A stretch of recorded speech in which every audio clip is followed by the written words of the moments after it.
नमस्कार, आप देख रहे हैं न्यूज 24। मैं हूं विपनेश माथुर और बुलेटिन की शुरुआत कर रहे हैं इस वक्त की बड़ी खबर के साथ। इजराइल ने किया है ईरान पर हमला, ये इस वक्त की सबसे बड़ी खबर।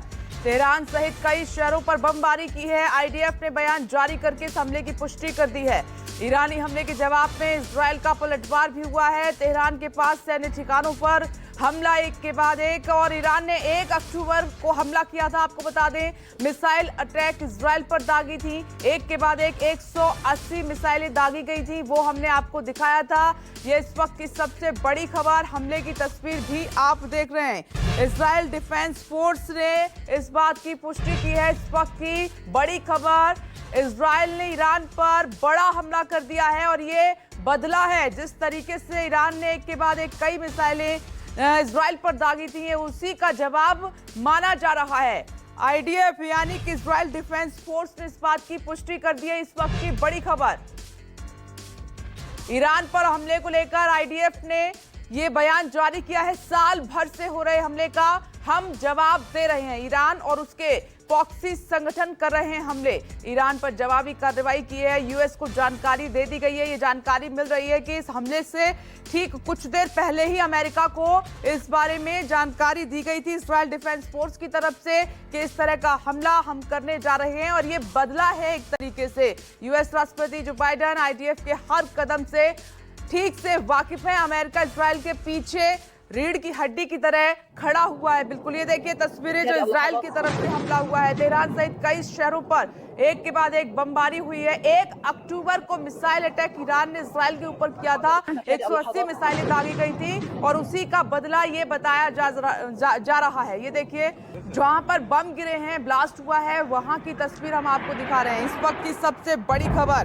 इजराइल ने कहा, एक बार धमाका सुनिए आप, जो एक के बाद एक ब्लास्ट हुआ है।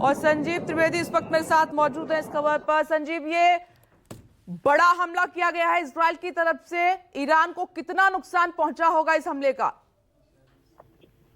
राजधानी तेहरान पर देखिए लगातार हमले किए जा रहे हैं, बम बरसाए जा रहे हैं, और जाहिर है कि इस हमले में ये भी स्पष्ट कर दिया गया है कि ये कोई मिनिमल अटैक नहीं है, ये मैक्सिमम अटैक है, यानी कि नुकसान करने के लिए अटैक किया जा रहा है। और इस तरह के हमले की चेतावनी, आशंका ईरान को पहले से थी, क्योंकि जिस दिन से ईरान ने हमला किया था, जो फ्रेश हमले 1 अक्टूबर को किए गए थे ईरान के द्वारा सीधे इजराइल पर, तो ये पहली दफा था जब सीधे सीधे हमला बोल करके उन्होंने जिम्मेदारी भी ली थी। और अभी तक तो प्रॉक्सी के तौर पर हमास या हुतीज के द्वारा हमले कराए जाते थे, या हिजबुल्लाह के द्वारा हमले कराए जाते थे ईरान के द्वारा, लेकिन ऐसे में जबकि वो खुद मैदान में आ गया, जब उसके प्रॉक्सीज कमजोर पड़ गए और उसने इजराइल पे हमला किया, तो इजराइल ने उसी दिन कह दिया था कि वो जवाबी कार्रवाई करेगा और अपने हिसाब से करेगा। समय भी वो खुद निर्धारित करेगा और किस तरह का हमला होगा ये भी खुद निर्धारित करेगा। देखिए, इस बात की चिंता थी कि जब जवाबी कार्रवाई होगी तो वो बहुत भीषण होगी, लेकिन इतना ध्यान में रखा जा रहा था कि क्या वो अमेरिका में जो चुनाव होने वाले हैं 5 नवंबर को, उसके बाद होगा। लेकिन ऐसा लगता है कि उसका इंतजार नहीं किया इजराइल ने, और इजराइल डिफेंस फोर्सेस की तरफ से कुछ देर पहले ये घोषणा आ चुकी है कि जबरदस्त हमले किए गए हैं ईरान के ऊपर, और ये जो हमले हैं ये मैक्सिमम हमले किए जा रहे हैं ताकि नुकसान पहुंचाया जाए। जो टारगेट्स है, प्रिसाइज स्ट्राइक्स की जा रही हैं मिलिट्री टारगेट्स पर ईरान में, और जाहिर है कि इस कोशिश में जो सिविलियंस हैं उसकी आबादी में भी कई जगहों पर इस तरह के मिसाइल्स और ड्रोन्स के हमले होंगे, और आम लोगों को भी बहुत नुकसान होगा। जी संजीव, ये 1 अक्टूबर का बदला माना जा रहा है, क्योंकि ये बड़ा हमला था इजराइल के ऊपर। एक के बाद एक 180 बैलिस्टिक मिसाइलें दागी गई थी, और तभी इजराइल की तरफ से चेताया गया था कि इसका जवाब ठीक से दिया जाएगा। क्या उसी का ये जवाब माना जाए, और ये कितना बड़ा हमला है? देखिए, आप कह रही हैं कि ये 1 अक्टूबर का जवाबी हमला है, इसको भी माना जा सकता है। और साथ ही साथ ये भी कहा जा सकता है कि ये दरअसल 7 अक्टूबर का हमला है, और वो जो 7 अक्टूबर का हमला था उसका जवाब है। 7 अक्टूबर 2023 आपको याद होगा किस तरह से जो हमास के जो लड़ाके थे वो घुस आए थे इजराइल के भीतर, और उन्होंने किस तरह से किडनैप किया था लोगों को। आज भी बंधक हैं इजरायली हमास के पास, और अभी तक वो युद्ध पूरा नहीं हो पाया है। और इजराइल के बाद ये कहा जा रहा था कि अब जवाबी कार्रवाई तो होकर रहेगी, और एक के बाद एक इजराइल के लिए नए नए फ्रंट खुलते चले गए। जैसे पहले हमास, उसके बाद फिर हिजबुल्ला, और आपको याद होगा कैसे दक्षिण लेबनान के ऊपर लगातार हमले इजराइल की तरफ से किए गए, और उसके बाद हूथी और यमन में हमले बोले गए। और इजराइल का ये कहना है कि 7 फ्रंट हैं, जिसमें कि इराक में भी वो युद्ध कर रहा है। 7 फ्रंट हैं जहां पर हम इस वक्त लड़ रहे हैं। और रहा सवाल ये कि आखिरकार कितना बड़ा ये हमला हो सकता है, तो आप ये समझ लीजिए कि ये हमला इस तरह से किया जा रहा है जिसमें कि जिस तरफ से मदद आ सकती है उसको भी सिक्योर कर दिया गया है। यानी कि सीरिया के ऊपर भी बहुत ही कम ऊंचाई पर विमान उड़ाए जा रहे हैं, इजरायली बमवर्षक विमान, और किसी भी तरह से कोई मदद ईरान को नहीं मिले इस बात को ध्यान में रख करके अटैक किया जा रहा है। ये अटैक तब हो रहा है जब 2 ही दिन पहले आप जानती हैं रूस के शहर कजान में बैठक हुई थी, और उस बैठक में जो कि एक तरह से विरोधियों की बैठक थी, इजराइल के विरोधियों की बैठक थी। उस बैठक में, ब्रिक्स देशों की बैठक में ये बार बार अपील की गई थी कि इजराइल को ईरान पर हमला नहीं करना चाहिए, या फिर इजराइल को मिडिल ईस्ट में शांति की तरफ सोचना चाहिए और तमाम हमले बंद कर देने चाहिए। लेकिन ऐसा लगता है कि इन सब बातों का कोई असर नहीं है। इजराइल बार बार ये कहता है कि अपने लोगों की रक्षा के लिए वो कुछ भी करेगा, और इस तरह से इस बात का आधार बनाते हुए कि अभी हाल ही में उस पर हमला किया गया था, इस बार सीधी लड़ाई इजराइल और ईरान के बीच हो रही है। अभी तक जितनी भी लड़ाइयां थी विप्लेश, आप जानते हैं, वो इजराइल संगठनों से लड़ा कर रहा था, जैसे कि हमास हो गए या हुथीज हो गए या फिर वो हिजबुल्ला हो गया। लेकिन ये जो लड़ाई है ये सीधी सीधी लड़ाई ईरान के खिलाफ है, और कहा यह जा सकता है कि 2 देश आपस में युद्ध कर रहे हैं। इसके परिणाम बहुत बुरे होंगे, ये अभी से अंदाजा लगाया जा सकता है। जी। और इस अटैक का दुनिया पर कैसा असर आप संजीव देख रहे हैं, क्योंकि आपने गंभीर सवाल उठाया है? देखिए, जहां तक सवाल है दुनिया पे असर का, तो वो असर तो आप जानती है, दुनिया 2 खेमों में बट चुकी है। अब ब्रिक्स देशों की बैठक होती है तो आप पाते हैं कि उसमें रूस और चीन और उनके ही सहयोगियों की बैठक है। वहीं दूसरी तरफ अगर G20 और G7 की बैठकें होती हैं तो उसमें रूस और चीन अमूमन नदारद होते हैं, या फिर वो चाहते हैं कि ये लोकी अफेयर हो। भारत एक ऐसा देश है जो दोनों खेमों में बहुत ही सावधानी और बहुत ही सम्मान के साथ ऑपरेट कर सकता है, और इसीलिए भारत के ऊपर बहुत से देशों ने जिम्मेदारी भी दी है कि आप इस युद्ध को खत्म करा सकते हैं। लेकिन ऐसा लगता है कि शांति के तमाम प्रयास जो हैं वो असर नहीं कर रहे हैं। इसका सीधा और सीधा जो असर है वो आर्थिक पक्ष होता है। तेल के दाम क्या वो बढ़ जाएंगे अंतर्राष्ट्रीय बाजार में, ऐसे में जबकि सैंक्शंस बहुत ज्यादा लगी हुई हैं। ईरान अपने तेल सीधे बाजार में बेच नहीं सकता है, रूस अपने तेल सीधे बाजार में बेच नहीं सकता है। हमले के बाद क्या तेल के जो कीमतें हैं, खासतौर पर भारत जैसे देशों के लिए क्या इसका असर होगा? वैसे भारत ने अपने तेल की व्यवस्था कर रखी है, वो सीधे सीधे रूस से तेल ले रहा है, लेकिन अंतर्राष्ट्रीय बाजार में तेल के दाम बढ़ जाएंगे, इस बात की आशंका जरूर है। जी। भारत कैसे देखे ये जो हमले अब लगातार हो रहे हैं इजराइल की तरफ से, फिर ईरान की तरफ से, भारत किस तरह से देखे इन हमलों को संजीव? देखिए, इस अब जबकि बम वर्षक विमान लगातार तेहरान पर बम गिरा रहे हैं, भारत जैसे देश के लिए जो कि हमेशा इस बात के लिए तत्पर रहा है कि युद्ध कभी भी समझौते लेकर नहीं आता है और बातचीत के टेबल पर ही समझौते आ सकते हैं, उनके लिए बस निरुत्तर रहने के अलावा और कोई रास्ता नहीं है। क्योंकि कुछ भी अब इस वक्त बोला जाना, जब दुनिया 2 खेमों में बट करके एक युद्ध लड़ रही है और युद्ध जो है वो तीसरे युद्ध विश्व युद्ध की तरफ आपको ले जा सकता है, ऐसे में जो खामोश रह करके अपना संदेश देने की कोशिश हो सकती है, आज की तारीख में ये स्थिति नहीं है कि भारत किसी एक पक्ष के साथ चला जाए, लिहाजा वो बार बार कहता है कि हम अगर पक्ष लेंगे तो हम शांति का पक्ष लेंगे, लेकिन फिलहाल ऐसा लग नहीं रहा है। और इस तरह के अटैक का बहुत सीधा संबंध इस बात से होता है कि आखिरकार इसकी टाइमिंग क्या है, और टाइमिंग अमेरिका में चुनाव से ठीक पहले और ब्रिक्स देशों की बैठक के तुरंत बाद। इसका अर्थ बड़ा सीधा है कि इस फैसले का अमेरिकी चुनाव पर भी असर पड़ने जा रहा है, और खास तौर पर ऐसे में जबकि ट्रंप बहुत मजबूत है, कमला हैरिस के लिए क्या ये सपोर्ट लेकर के आएगा, क्योंकि कमला हैरिस जानती हैं कि वो अमेरिका के सपोर्ट करने वाली नीति को प्रवर्तक हैं। ट्रंप बार बार कहते हैं कि जी नहीं, हम इस युद्ध को खत्म कर देंगे।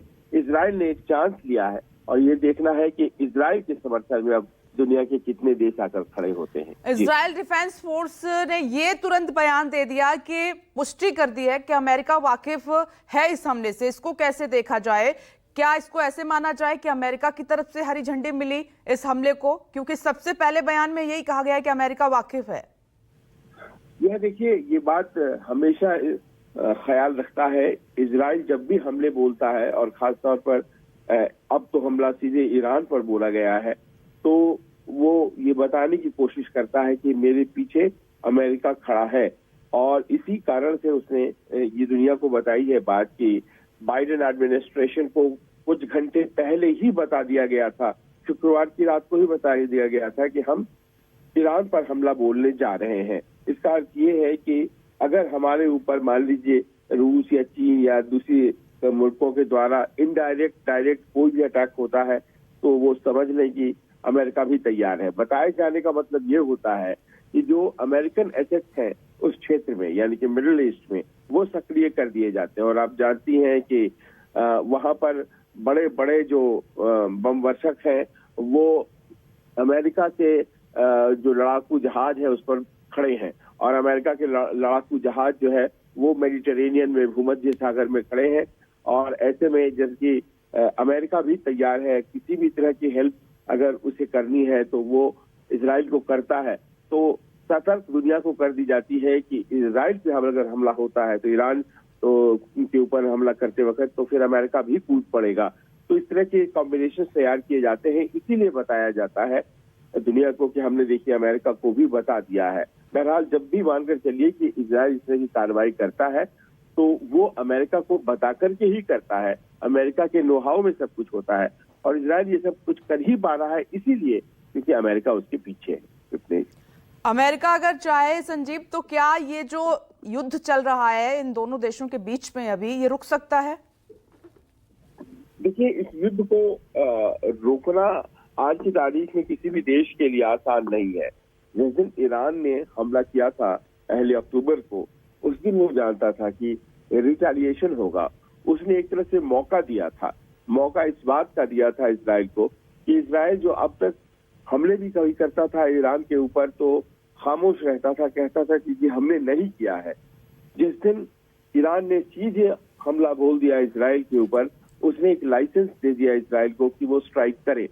और उसके निशाने पर क्या क्या हो सकते हैं, उसके निशाने पर अगर बहुत तमाम शहर और कैजुअलिटीज की बात हो रही है, अगर वो हो सकते हैं, तो उससे सबसे बड़ी बात यह है कि ईरान ने अपने किसी डेजर्ट में जो न्यूक्लियर ऑपरेशन अपना चला रखा है उसको नुकसान पहुंचाने की कोशिश इजराइल करेगा। और ये सब जानते हैं कि करीब करीब 80% वो बम बनाने के करीब पहुंच गया है। और ईरान को कौन रोकना चाहता है बम बनाने से, आप जानती हैं, न केवल इजराइल बल्कि दुनिया के और भी देश हैं जो रोकना चाहते हैं। तो ये जो अटैक है ये न केवल गुस्सा और रिटेलिएशन का अटैक है, जवाब देने के लिए सिर्फ अटैक नहीं है, बल्कि बहुत बड़ी कोशिश इसमें ये भी होगी कि ईरान को न्यूक्लियर संपन्न देश बनने न दिया जाए, ऐसा देश बनने न दिया जाए जो कि न्यूक्लियर कैपेबिलिटी रखता हो। ये बहुत बड़ी चिंता थी वेस्टर्न वर्ल्ड की कि आखिरकार कैसे हम उसको बर्बाद करें, उनके न्यूक्लियर इंस्टॉलेशन को। और सीधी लड़ाई तो की नहीं जा सकती थी, लेकिन अब ऐसा लगता है कि ईरान ने 1 अक्टूबर के हमले से जो मौका दिया उसका इस्तेमाल करते हुए 26 दिनों बाद इजराइल के फाइटर जेट उन तमाम ईरान के इलाकों में पेनिट्रेट कर रहे हैं जहां जहां उन्हें लग रहा है कि अटैक करने से टैक्टिकल फायदे होंगे, नुकसान ज्यादा से ज्यादा ईरान का होगा।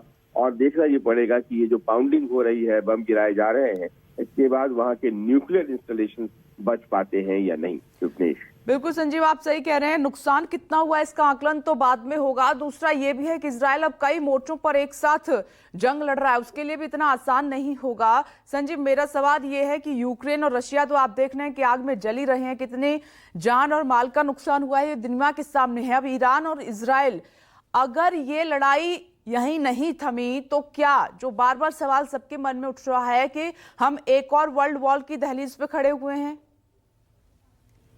देखिए, इस बात की आशंका जरूर है कि ये जो लड़ाई है जिसने दुनिया को दो हिस्सों में बांट करके रख दिया है, तो ऐसे में अगर दूसरे देश इसमें आते हैं तो फिर ये वर्ल्ड वॉर की तरह हो जाएगा।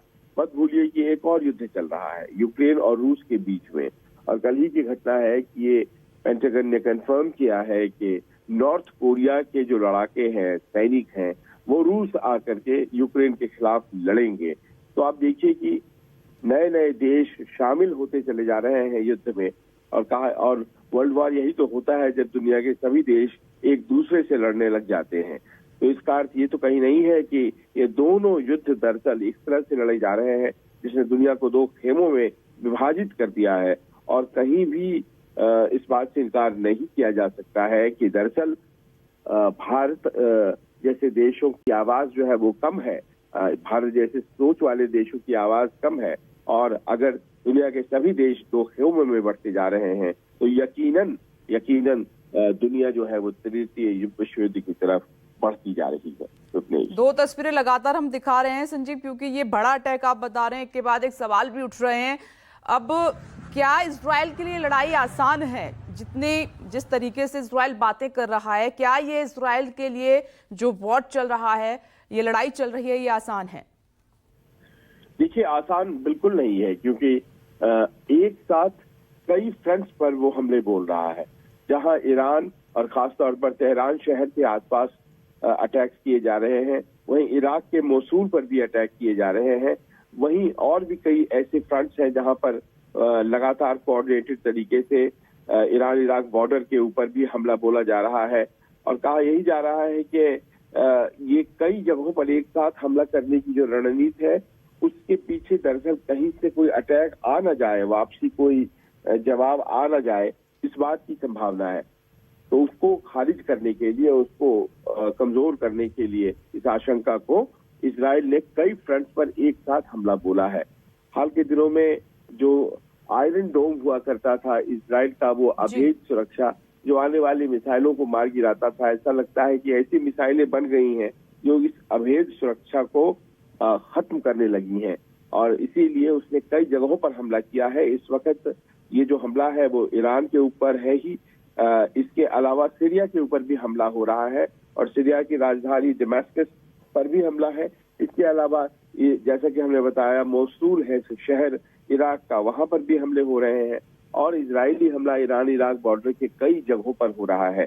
तो एक कहा जा सकता है मल्टी प्रॉन्ग्ड अटैक किया जा रहा है, और प्रिसाइज स्ट्राइक हर जगह कोशिश की जा रही है करने की, ताकि मैक्सिमम कैजुअलिटीज हो। और इस बात को भी इंश्योर किया जा रहा है कि ईरान की मदद में कोई भी देश आगे उस क्षेत्र का नहीं आने पाए।